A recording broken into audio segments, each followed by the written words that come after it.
So, all of a sudden it just decided to get really hot, and as you know, I record next to my air conditioning unit. It's right there. So if you can hear it, that is welcome to Florida, okay? These are cars under $10,000 that are super reliable that I think people are sleeping on. The first one is the 2014 Toyota Camry.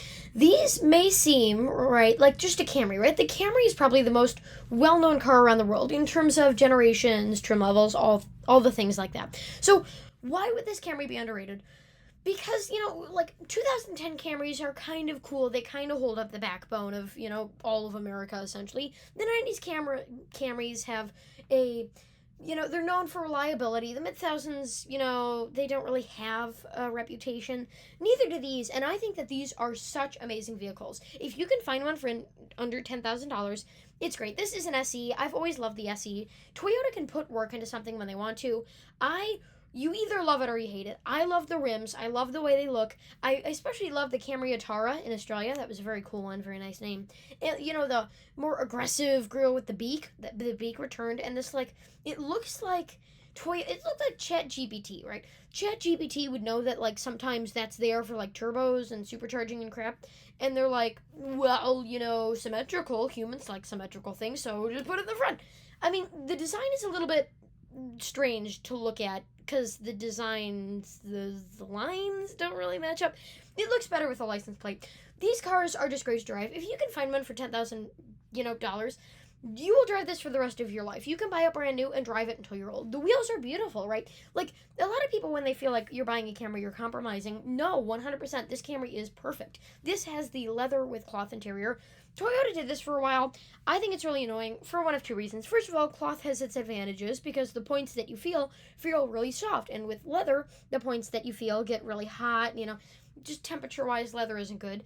And cloth just feels better. I prefer it. But cloth stains. This is quite possibly the worst you could do. First of all, the surfaces that you're touching, like the arms and the neck, are all leather, which means you're going to get super hot and super cold. And the clothy bits, the ones that you don't really feel because, you're usually wearing clothes, is exactly where you're sitting, which means anything that you spill is going to run directly into that white cloth. It's the dumbest decision any car company has ever made, ever. I believe GM started that in the late thousands. Very stupid. I just wanted to mention that. But anyway, these Camrys last forever. It's very simple, and if you're okay with that level of simplicity, that's great. Power seats, that's great for a car like this, right? You have, of course, central locking automatic windows for your driver, and then the rest are all just screwed, I guess. It's a Toyota, right? You're not camping in your own car. It's very nice, right? You have some chrome. Toyota did put some chrome in these vehicles. Toyota is trying to act modern. Toyota may have every other car company, by the threshold, but they still try and pretend like they're in the game and that they don't just own the entire car market. Again, you can control your volume, your information display. Everything is very simple. Hanging up calls, answering calls. One thing that does also annoy me about this is the mode hold button. That button, it looks so disjointed. First of all, I think this is ugly. I'm sorry. Toyota, I will call it your designs. If it was just a circle, that would have been great. These, they don't make sense. They look ugly. They look like they're jutting out. They look like you did one of those Bluetooth kits in your car and you can, trim it yourself. And that's what you came up with. And also, the mode hold button just isn't attached with any of this. And it could have gone over there because there's nothing there at all. So, I mean, also, why does this have to be a circle? So, if this is going to be a circle, that's a D-pad. That makes sense. But, for hanging, that doesn't need to, it's not like you're turning up or turning down volume. And then the voice commands, so couldn't you just put the other one over there? And then, why are there buttons around this when you could just put it in that? Because you don't need a D-pad because the screen isn't that advanced. Anyway, typical Toyota thing. You have two information. You have your odometer, and then your one that just shows you, the outside temperature, what gear you're in. Then your speedometer. Your MPG, they really cared about this. Is this a hybrid? Don't tell me this is a hybrid. I was going to say, yeah. Toyota's always been really good with the MPG gauges on the Camrys. They've been around for a while. You also have this Prius-style clock. They were doing that in all their cars. This radio system sucks. I'm going to level with you here. You will need to replace it. These get old. You'll touch it down here and it'll respond up there. I owned a RAV4 that was also plagued by this. They just suck, right? Toyota, they get things right a lot of times. This was not one of them. Of course, you have your, speed controls down there, your heat and cool, and then your max AC is all the way down there because the, buttons. One thing that I do think is annoying, They made all of these separate buttons when they could have just made it one button. You press it, and then it changes the icon on the screen. You press it again, changes the... I'm not gonna, thrash on this car too hardly. It's great. Again, you also have real storage that's actually usable. Your USB and aux. Aux is also great. I really appreciate that. Again, more chrome. At least it's not what GM did. If you don't know, on the Chevrolet Equinoxes, they put this, this is like matte. This is the matte chrome, pretending to be like tree bark or whatever. They put the shiny stuff, my eyes, this stuff, where when the sun shines, it shines directly in your eyes. I would know because my family member owned one, and they would put bandages on it to stop it from shining in their eyes while driving. It looked fancy, I guess. This one also has paddle shifters because Toyota was going through an identity crisis and has no idea what they do. Do Toyota paddle shifters are just kind of, they make automatic cars kind of more fun. Of course, you have your, intake, so crazy, you're sporty, fast, sports car. Yeah, I mean, and also, my favorite part about this car is that it's made out of stuff. Like real metal, real stuff. Nowadays, you open up a car, especially with EVs, and it's plastic. I see metal. Oh, that's crazy. The intake isn't plastic. Oh my god. Just crazy. I've just constantly seen that stuff. If you can find one of these, this will last you your entire life. They also look pretty cute. I like the smiliness. I see these a lot in Florida. Old couples, they just buy them, rent them, whatever. They just drive them around, and that's completely fine. These are always great.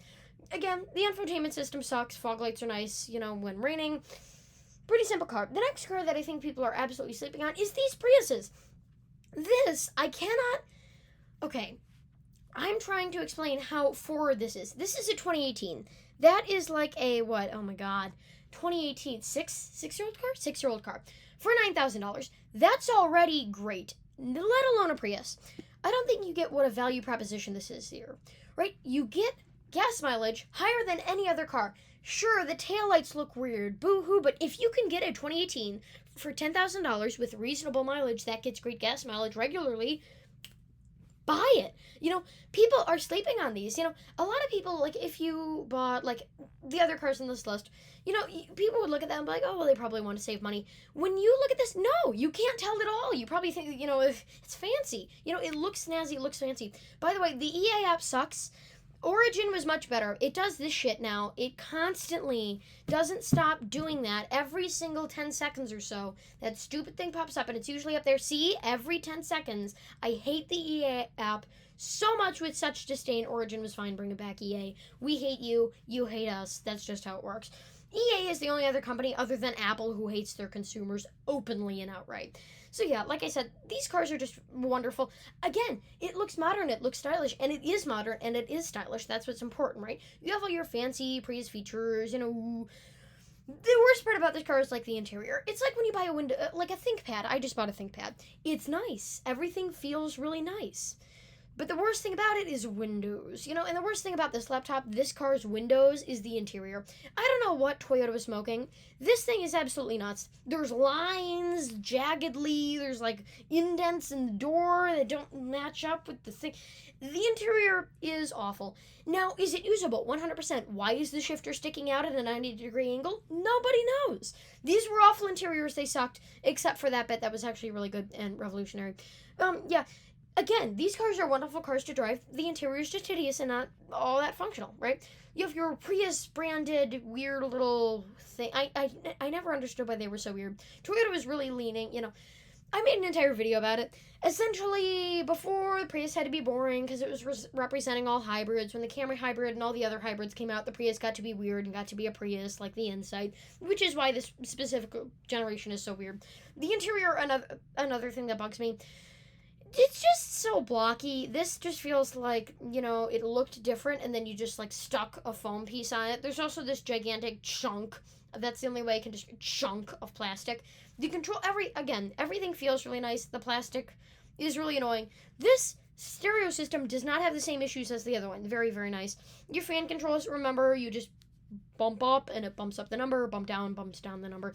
Pretty standard, just normal system. You have your weird shifter there, again, at a 90-degree angle. It wasn't a real shifter anyway, but that just takes away any normalcy that it had before in the other Priuses. Like I test drove. Like, when I was looking to buy my car, this was brand new, right? Well, not brand new. I think this, like, when I bought my 2012, I think this had just came out in 2016. And I test drove one and it was like 34,000, and I was like, no, I'm just gonna buy a used third gen. I just liked it more, right? You have dual screens, they're very nice. Again, this car is such a great value proposition. Stop sleeping on these Priuses. They're so long, they're so perfect, they're great. You should buy one. The next car on this list is these. You may not think that these are overrated. I mean, underrated. You may think that these are actually overrated. These cars are amazing. They will last forever. Honda hit or miss, right? Hit or miss. You know what I mean? You either get a really good one that lasts forever, lasts your entire life, like the Accord, or you get something, like the CRZ, where you buy it, and then it needs oil changes, like any other car would, and then it breaks down, and you got the fix-a-flat, and, they either care about it or they don't. And if they don't care about it and they just shit out a car, it's awful. They did not just shit out this car. This is one of the best cars ever. It has a plastic bumper, which is great for off-roading. It's also an amazing family car. They're just so versatile and usable. They're just amazing. The back, you can see flat load floor for the most part. Again, another plastic bumper, so if Jenny from work or whatever smashes into the back of your car, you should be fine. Again, it has a little bit of chrome, but I think chrome can be used tastefully here. I think this is pretty tasteful. I mean, it's not like an entire chrome chunk across the entire back of the car. It was pretty reasonable, the chrome that they added. The leather interior is like, go to Buffalo Wild Wings and ask for a boneless, a chicken wing without any breading. Just no sauce. That's what that feels like. Just rubbery, tough, on the outside at least. Again, the leather lasts forever. It just doesn't feel great. Again, very nice. This isn't like the Lexus leather where you sit into it and you sink down 5 feet in your seat. It's still not bad, though. It's not like I'm going to sit, this piece of shit. It's actually very nice. The interior is very interesting. Remember, very utilitarian. It's Honda. You have a little storage compartment over there. I think it fits well with the interior overall. It fits with the interior very well overall. I'm tired today. I think the most annoying part about this interior is that doesn't line up, but hey, who needs nitpicking? Of course, this has the sunroof because it's got to be a fancy car, it's got to be an SUV. Another thing that I love with Honda that they just do, Toyota doesn't really do this, they put the leather padding up here and down there. It was on our Family Odyssey, and I just appreciated that. With Toyotas, it's always some plastic foam crap that just starts, disintegrating and destroying itself within 2 days or whatever. This stuff lasts a really long time. The steering wheel and the Honda badge, these peel, and then you have that, resin-looking thing. It's just what happens to the Honda logos on the steering wheel. It happened to our Odyssey. It's going to happen to this thing. It already is happening to this thing. This Honda era was very interesting, just to see, consumer car brands, a lot of people buy their cars, so they need to apply to the most amount of people. But this display, come on. It's got, your MPG thing up there, which was useless. I mean, it's an SUV, but sure. And I love how it only goes up to 60. You're not reaching 60. It's like when your speedometer like this one goes up to 140. We're not seeing 140 anytime soon. And then you've got, of course, your gas gauge. Again, the dot matrix. Ooh. Your, what's it called? Yeah, temperature gauge. Pretty just standard and normal stuff. And then there'll be a little trunk that'll illuminate if your kid opens the door or whatever. Just pretty simple car. Again, this is a mom car, and you should have no shame if you own this. One of the best cars you can buy. Amazing. The stereo system is great. Everything about this car is great. I don't care. I'm not going to criticize cars anymore. You have heated mirrors, which is interesting. Just thought I'd point that out. And then this gigantic slab of plastic that's just covering up for 2 buttons. And this is another thing, more chrome. You will definitely need some Band-Aids. You also have heated seats for some reason. So, yay, I guess. The rear seats are also very nice. These are great cars. If you can find one, I grew up in Oregon. And, like I said, California, the latest cars, the latest EVs, they get shipped out there. In Oregon, the way you're going to buy this car is not by walking into a Honda dealership and finding it used. You're going to be going to Old Buck's old used car lot, seeing this thing. It's got, 122,000 miles on it. You're like, how much for the CRV? And they're like, 14, 10, how much you got? That's how you buy a car in Oregon. The next car on this list is the Venzas. Stop sleeping on the Venzas. These cars are amazing. They are wagons. Wagons are so great. You have again, Toyota just put so much Toyota just put so much hot into this car. Not the children are nearby. No. So much thought into this car. Dual sun and moon roofs. Very nice. The brown paint, it looks like a turd. We all know that. I'm just going to state that right now. Again, no shame. All-wheel drive, these cars are amazing in the snow. Yes, there's a huge slab of chrome as your grille. That's the worst thing about this car. But if that's the worst thing about it, and it's nothing interior related wise, it's fine. The interior, again, is very weird to have a vertical shifter. And, like a lot of cars, like Chevy does this a lot, where it's just like a smooth little roller coaster. This one just bang! Like with the smoothness level. I've seen these, and surprisingly, you would think if it's wood, it would crack. It actually doesn't. I haven't seen a lot of these crack. The door sills are really nice. Remember, this is like your snazzy luxury Toyota. It's kind of like a Camry wagon, except it doesn't have 2 windshield wipers. Or a gigantic... Anyway, so you also have these pedal lights. Just amazing. You get your padding there. You really just get to see how much space you have in this interior. Like, it's very spacious. Cloth seats, of course. Toyota has no idea how to trim level cars. I love Toyota. I'm kind of feuding with them right now. But, hey, I will always love Toyota and always appreciate the craftsmanship that they work for. There's also wood in the back, which is just so extra. Of course, you also have these rear air vents. It's an rule in all cars. The side air vents, the passenger side and driver's side, must absolutely suck. The center ones must be constantly blowing air so fast that the skin is flying off your face. And these back ones just must not work at all. They're probably not even connected. That's just what I've noticed. The back ones, they always suck. These are going to suck. They all suck. Not just on Toyota. They're just so far away from the condenser or the air conditioning, the fan, everything. They're always going to suck, right? That's just how it works. It's probably doing more of a job radiating into your center console than it is actually blowing any air. Of course, you have this weird, sporty Toyota steering wheel. Not bad. Automatic hatch opening thing. A standard radio. Again, it's very hard to gauge Toyota. So you can have carbon fiber, which is, again, weird, and also, again, weird, brown, sun and moon roofs, an automatic opening tailgate, and for some reason, a sporty steering wheel, and yet you have a radio and cloth seats for some reason. I don't know. You also have a JBL synthesis audio system, which is pretty nice for Toyota. Again, this car is made out of stuff and things. It's not just plastic. You get so much storage in the back of these things. So great. Again, automatic closing thing. Stop sleeping on the Venzas. They're amazing. We love the Venzas. The Honda Insight. If you know, you know. These cars were hideous. I hated the way they looked. I thought there was just too much chrome and too ugly. Around 2013, 2012, Honda decided maybe the entire front of the car doesn't need to be an entire slab of solid chrome. And then they changed it to this. This looks so much better. If you see one of these for sale, like I said, Bob's Discount, how much you got in your wallet type car dealership, just buy it. It's great. You're going to love it. It's going to last forever. The hubcaps are great. The face is great. This looks more like a Civic than anything. Originally, I hated this car. Just because, A, it was ripping off the Prius. Quite blatantly, by the way. And the ads were awful. I don't know if you've seen the ads. Oh my god, they were terrible. That's why I hated this car. Looking back, once they updated it, this is actually perfectly cromulent. Get the ones with the hubcaps, though, because 5. I just like the number 5. I think it looks great on cars. They just look better than the alternative, which is 5-spoke wheels except 4 lug nuts. Gives me shivers down my spine. Of course, you've got your standard weird Hondas recessed, but then also jutting out, but then also recessed again. Steering wheel, that's what Honda did. That's kind of actually the entire interior. I really hope you love Honda if you buy this car, especially from this era. You've got your mirror controls over there, so, front and center in the gauge cluster, because that makes sense. I love how the climate controls are over here, and then they thought, oh, we've got a blank space over there. What should we put there? Frequently used. The mirror adjustments. That belongs buried somewhere in the door. You've also, of course, got your economy button, which is about as useless as a max. If you've ever seen an old PC, they have the max power mode or whatever. It's almost as useless as that. Yeah.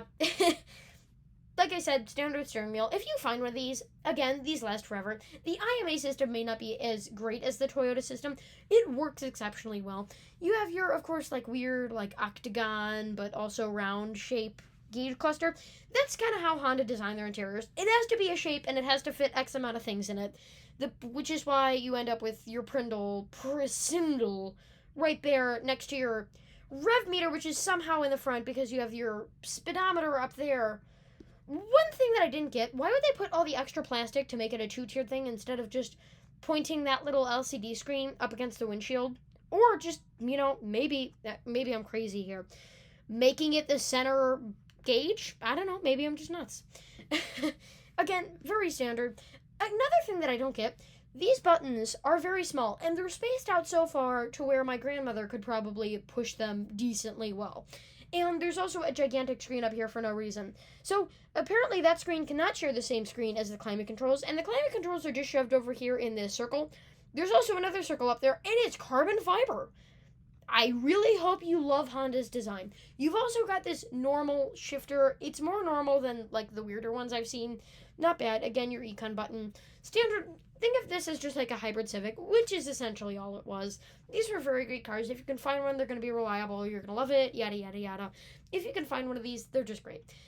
You have a very decent amount of storage space. Again, the Insight was more fun to drive, but it was also lighter, and that's kind of why, Again, very great car. If you can find one of these, it'll be great. Why do they do this? It doesn't look like carbon fiber, and it doesn't look good either. It just looks like a texture, like they went into Blender or something, like, pick out a texture, type in a random number, and they just found this texture, and like, yeah, you're not fooling anyone. The next one is these little Golfs. I see so many people on Reddit. I am not a Reddit user. Let me be honest. Yes, I use Reddit. There's a lot of people on there, my interests, yada, yada, yada. Anyway, I see so many people in the what car should I buy? I need a small city car. I want great gas mileage. I don't know what to buy. I only have like $10,000. The Golf. The Golf is so perfect. Volkswagen, they were cooking when they made the Golf. This is one of the best cars ever. You can fit so much stuff in this car, and it looks so modern and beautiful. Of course, you have your, sun/moon roof. It's cramped, but it's transportation, and it's better than nothing. These cars are amazing. Of course, cloth, it's a Golf. Come on, buy a fancier car. This one also has the headliner sag. Just get a couple thumbtacks, and you'll be fine. Just a very nice interior. Everything, again, Volkswagen didn't go as crazy as Honda, but there's still some influence there. You also have storage for your rear passengers.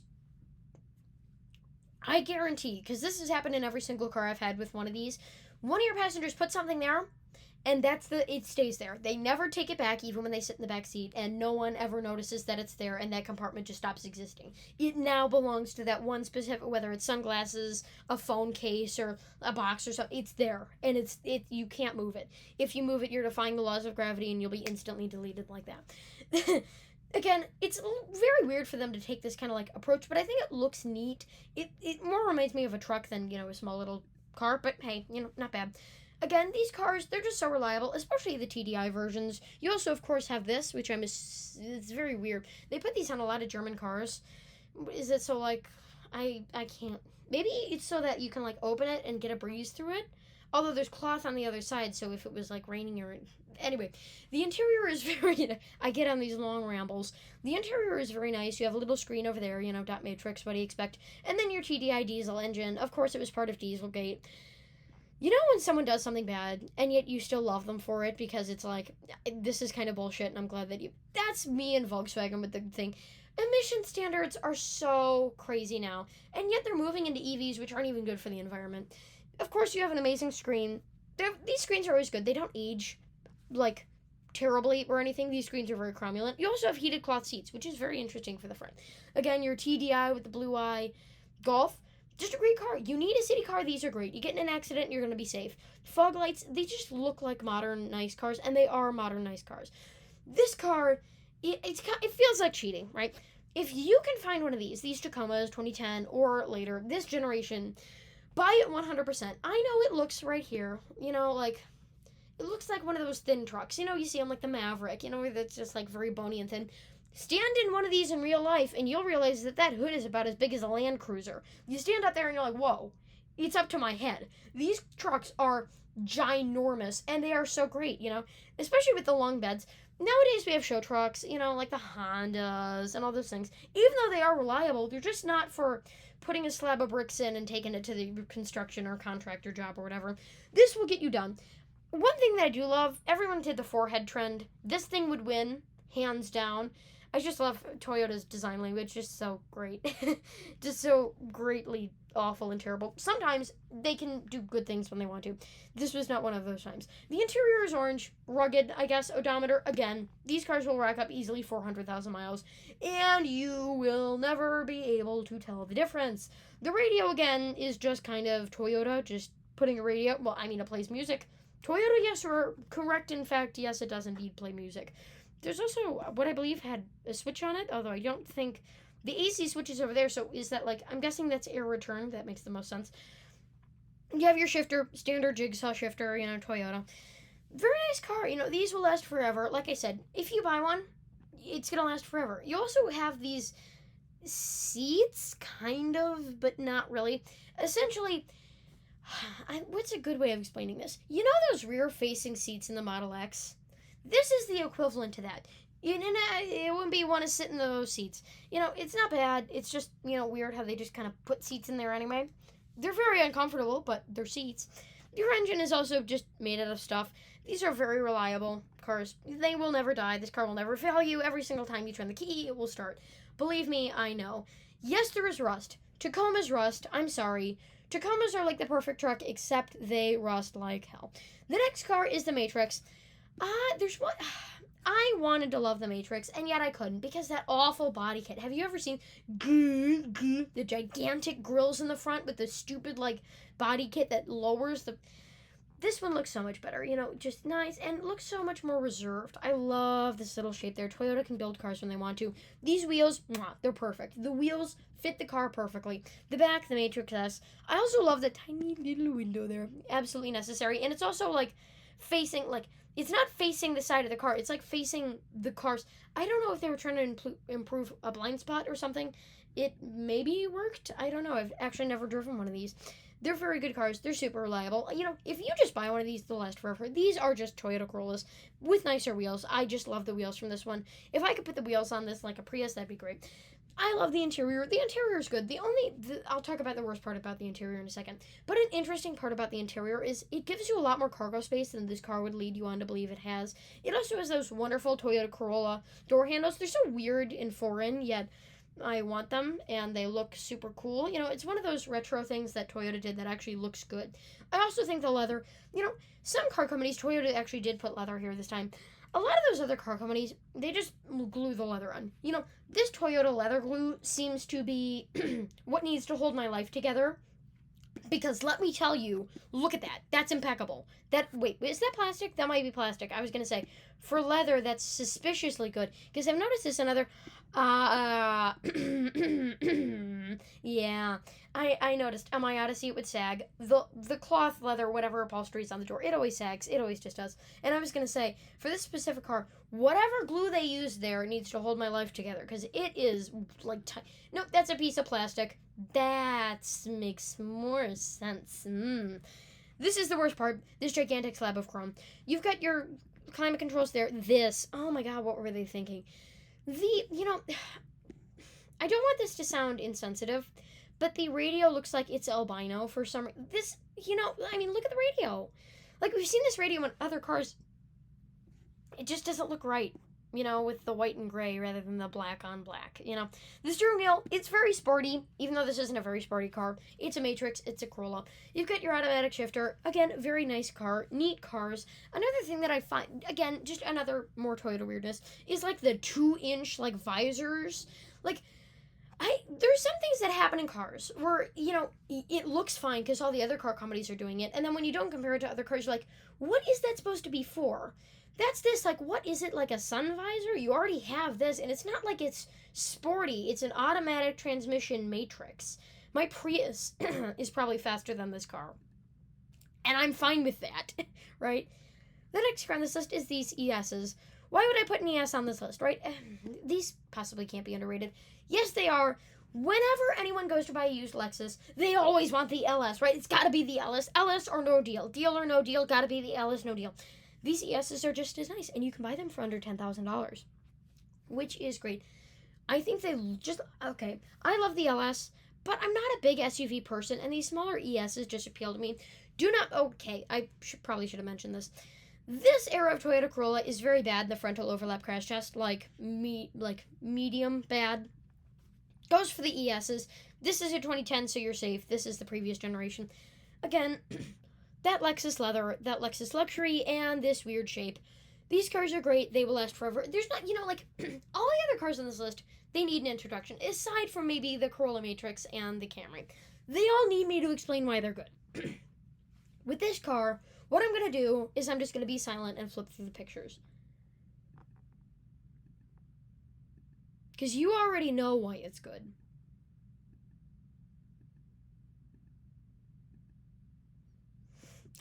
Okay, and the last car on this list is one, a lot of people think that when I choose these cars, my favorite brands, I've got like a checkboard or something. Lexus, Toyota, Subaru, Mazda. There's gotta be at least one of those cars here. Oh, and maybe sometimes Honda.